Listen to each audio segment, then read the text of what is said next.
You know what it's like when you examine your skin under a microscope and find out how disgusting it actually is up close? Well, today we are going to do precisely that, but with iPhones and details you won't be able to unsee ever again. When everyone started putting increasingly better and bigger cameras on phones, Apple has always been that one company that never exaggerated too much. They always try to keep the camera module somewhat compact, but most importantly geometric. Yeah, this bump is bad, but at least the cameras are disposed in an equilateral triangle and everything is following the same curves. It's not great, but it could have been a lot worse.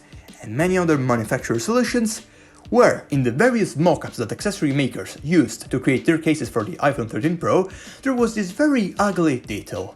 The lenses were all of different sizes. Luckily for us, it ended up being completely false. But the lenses got bigger, because unlike last year, the iPhone 13 Pro and the 13 Pro Max have the same exact camera system. But to accommodate for that, there was a price. Do you remember the thing about everything following the same curves? Well, if you try to see how the situation is on the base iPhone 13, as you can see, it's not perfect, but it does the job. The camera bump follows the general curve of the phone's body, and you can't really notice if something's wrong. But what happens if we try this test with the Pro? Some of you may have already noticed it, but still, check this out. The camera bump is definitely not following the same curve. But why? It's because they were forced to choose between making it follow the curve of the chassis or the curve of the camera lenses, and they chose the latter. But it's still bad, and it only goes away on the 13 Pro Max, since that has more rounded corners. One solution could have been to put all the three lenses under a single black glass panel, hiding the individual lenses, thus allowing the camera bump to have whatever shape. In this case, one that follows the phone's body perfectly. But of course, they didn't want to get rid of this somewhat already iconic and recognizable camera design. Another problem has to do with the official cases. One reason why you would want to buy a case of any kind really is because, as it is, with such a massive camera bump, the phone is basically guaranteed to move around on a flat surface. It won't lay flat. Well, let's take a look at the official cases. See, that is a bump. You know what that means, right? What the fuck? Now, this one is a very stupid issue, but I want to bring it up regardless. This year, after so long, Apple finally decided to shrink the notch a bit.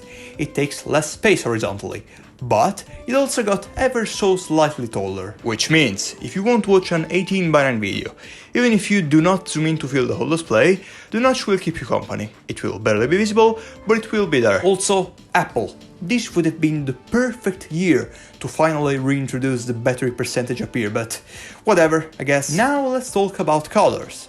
Okay, the blue and the red are definitely an improvement over the previous versions, I'd say. The red on the 12 was more pink than red, and the blue always looked somewhat cheap to me. I don't know why. Anyway, the white, that Apple is now calling Starlight, has an hint of yellow or pink in it, which becomes immediately obvious when you compare it to the 10-hours white, for example. This is not new, they have been doing it since the iPhone 11, but still, why? Especially now that they have an actual pink iPhone. What's the point? You can barely tell them apart, and it's very ugly. The black instead, continuing the tradition of Apple changing it ever so slightly every single time, it's not black anymore. They are calling it Midnight now. And it's not just a marketing name, it's actually a very dark blue. But it's not black. On the Apple Watch Series 7, it's even more obviously blue.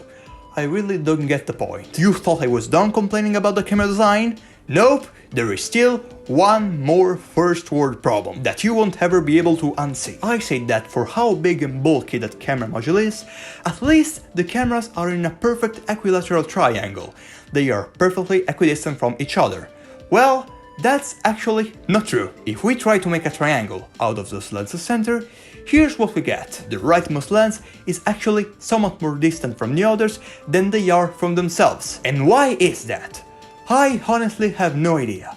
It may be because there simply wasn't enough space inside of the phone, but still, pretty weird, huh? And do you know what else is weird? There's this very strange leak regarding next year's iPhone lineup that so many people are just assuming it's real, even though when you take the time to reflect about it, it doesn't make much sense. I've explained why in this video here. Check it out if you want. Ciao!